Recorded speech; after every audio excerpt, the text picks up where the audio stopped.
Uma lição importante que aprendemos desde pequeno é que o que não fazemos pode ser tão importante quanto o que fazemos. No plano amoroso de Deus para nós, Ele nos criou para o bem. Ele quer que aprendamos a escolher o bem e evitar o mal. Deus escreveu essa lei em nossos corações.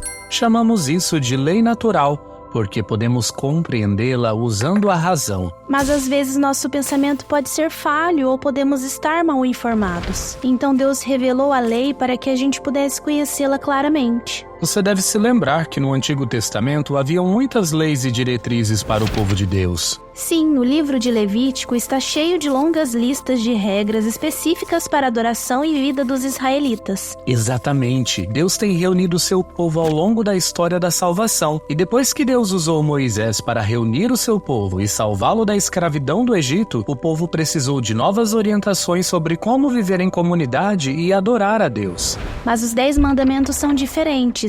Estas novas leis são respostas ao bem amoroso de Deus. Essas leis fazem parte da aliança que Deus fez com seu povo. Gravadas em pedras, eram tão importantes que eram guardadas na Arca da Aliança e levadas com os israelitas aonde quer que fossem.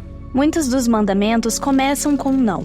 Mas os mandamentos não são apenas um amontoado de não. São advertências que Deus faz, onde escolher o pecado nos torna menos amorosos e menos livres. Os mandamentos são maneiras pelas quais precisamos dizer não à escravidão do pecado para dizer sim à liberdade. E como temos a liberdade de escolher entre o bem e o mal, temos a capacidade de amar a Deus e aos outros com as nossas decisões e ações.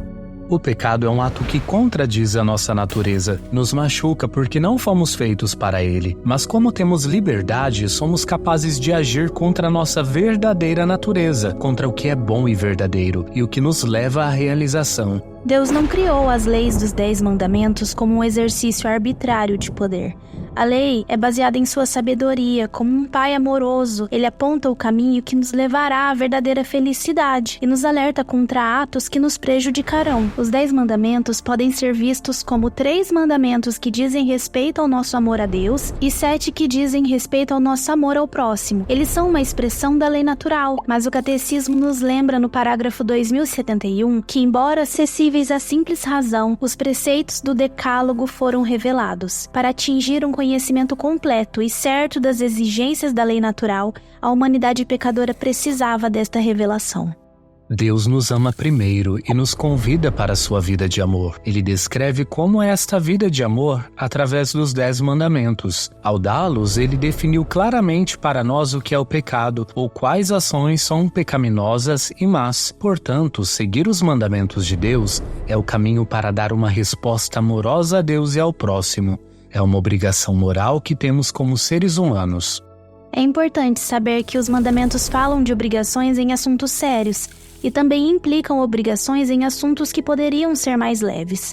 Por exemplo, o mandamento não matarás fala sobre o grave pecado do homicídio, mas envolve evitar outras formas de prejudicar as pessoas, como a fofoca. Os 10 mandamentos são válidos em qualquer momento. Jesus não elimina nenhum dos mandamentos. Na verdade, Jesus exalta os mandamentos. Mostra-nos como amar da maneira que Deus ama. Deus nos dá o dom do seu Espírito Santo através de Jesus para que possamos ter forças para viver a vida no Espírito. A vida do amor, vemos como esta é a vida em Jesus.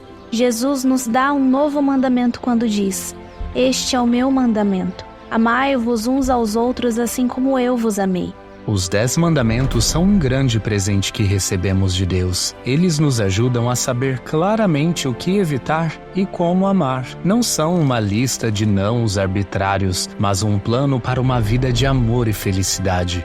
Portanto, devemos nos alegrar e sermos gratos, porque, através dos 10 mandamentos, Deus define o pecado e nos mostra como viver em relacionamento com Ele e com os outros.